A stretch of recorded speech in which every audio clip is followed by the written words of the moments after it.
The Book of Enoch. 5 things that prove the existence of fallen angels.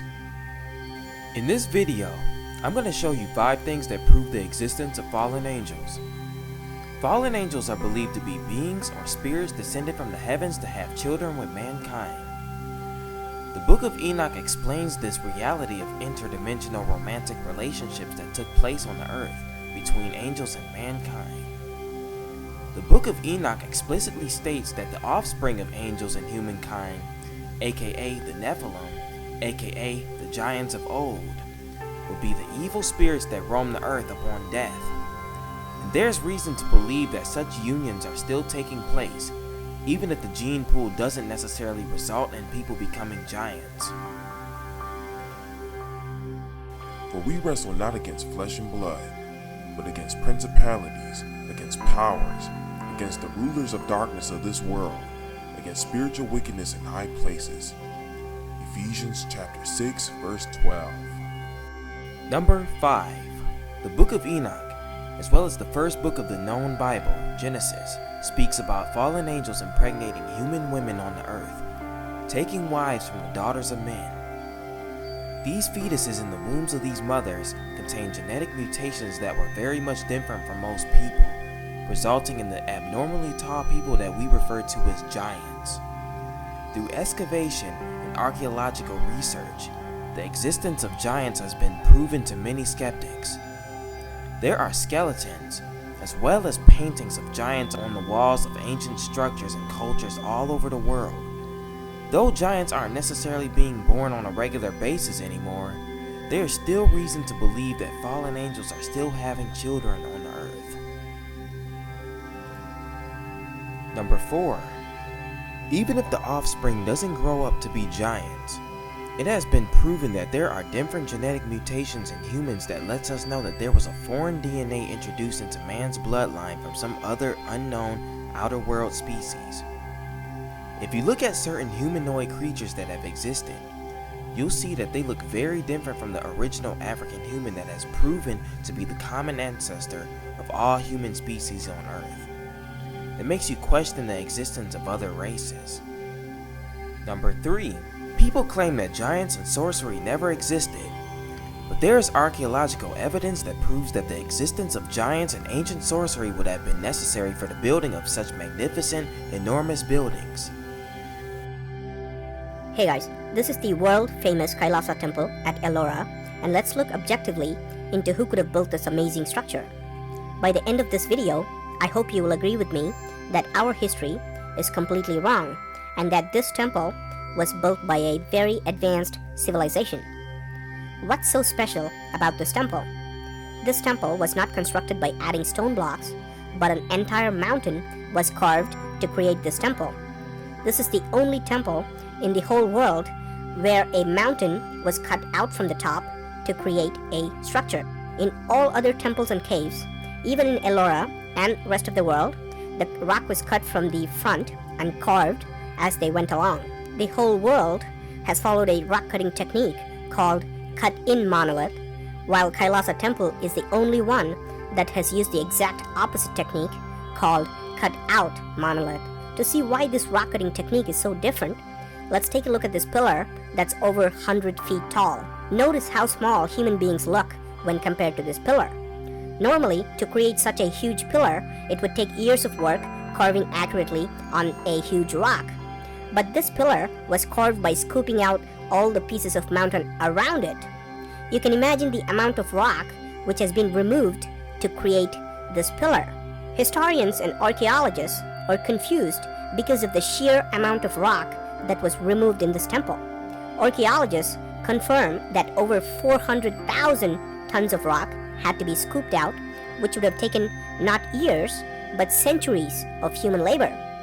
Historians have no record of such a monstrous task, and they think that this temple was built in less than 18 years. Let's do a simple math and see if historians could be right. I'm going to assume that people worked every day for 18 years and for 12 hours straight with no breaks at all.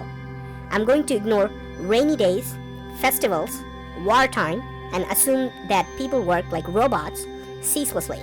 I'm also going to ignore the time taken to create intricate carvings and complex engineering design and planning, and just focus on the removal of rock. If 400,000 tons of rock were removed in 18 years, 22,000 tons of rock had to be removed every year. This means that 60 tons of rock was removed every day, which gives us 5 tons of rock removed every hour.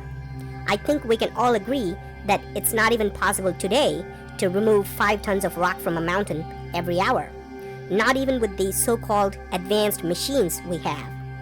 So if it's not humanly possible, was it done by humans at all? Was this created with the help of extraterrestrial intelligence? It is said in the Book of Enoch that angels taught mankind enchantments, the use of metals of the earth, technological advancements, and many more things.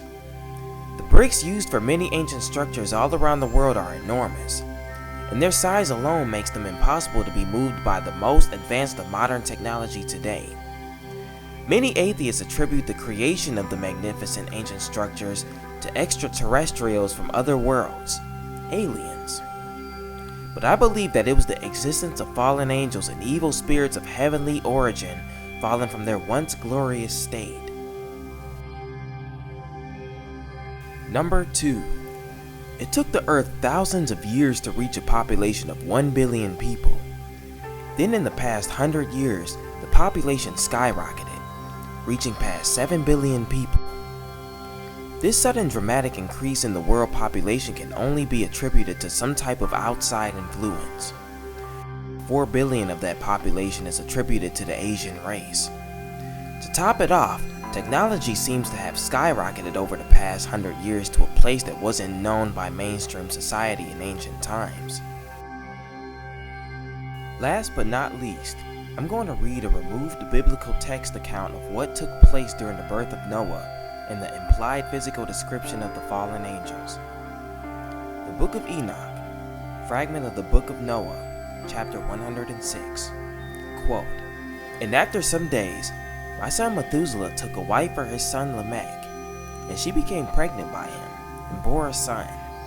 And his body was white as snow, and red as the blooming of a rose, and the hair of his head and his long locks were white as wool, and his eyes were beautiful. And when he opened his eyes, he lighted up the whole house like the sun, and the whole house was very bright. Thereupon he arose in the hands of the midwife, opened his mouth, and conversed with Yah of righteousness. And his father Lamech was afraid of him, and fled, and came to his father Methuselah. And he said unto him, I have begotten a strange son, diverse from and unlike man, and resembling the sons of God of heaven. And his nature is different, and he is not like us. And his eyes are as the rays of the sun, and his countenance is glorious. And it seems to me that he is not sprung from me, but from the angels. And I fear that in his days a wonder may be wrought upon the earth. And now, my father, I am here to petition thee, and implore thee that thou mayest go to Enoch, our father, and learn from him the truth, for his dwelling place is among the angels. And when Methuselah heard the words of his son, he came to me to the ends of the earth. For he had heard that I was there, and he cried aloud. And I heard his voice, and I came to him. And I said unto him, Behold, here I am, my son. Wherefore hast thou come to me? And he answered and said, Because of a great anxiety have I come unto thee, and because of a disturbing vision have I approached. And now, my father, hear me. Unto Lamech my son there hath been born a son, the like of whom there is none. And his nature is not like man's nature, and the color of his body is whiter than snow, and redder than the bloom of a rose. And the hair of his head is whiter than white wool, and his eyes are like the rays of the sun. And he opened his eyes, and thereupon lighted up the whole house. And he arose in the hands of the midwife, and opened his mouth, and blessed the God of heaven. And his father Lamech became afraid, and fled to me, and did not believe that he was sprung from him, but that he was in the likeness of the angels of heaven. And behold, I have come unto thee, that thou mayest make known to me the truth. But what I find intriguing about the description of Noah, which was basically an albino, was that it was said that he looked like the Watchers and the Nephilim. But I also find it intriguing that these same characteristics are still seen today. White skin, bright hair, bright eyes. I wonder where these characteristics come from. Laugh out loud. Thank you for watching my presentation on the Book of Enoch. I intend to do more videos on topics such as these, so subscribe, unsubscribe, like, dislike, and stay tuned for more. Shalom.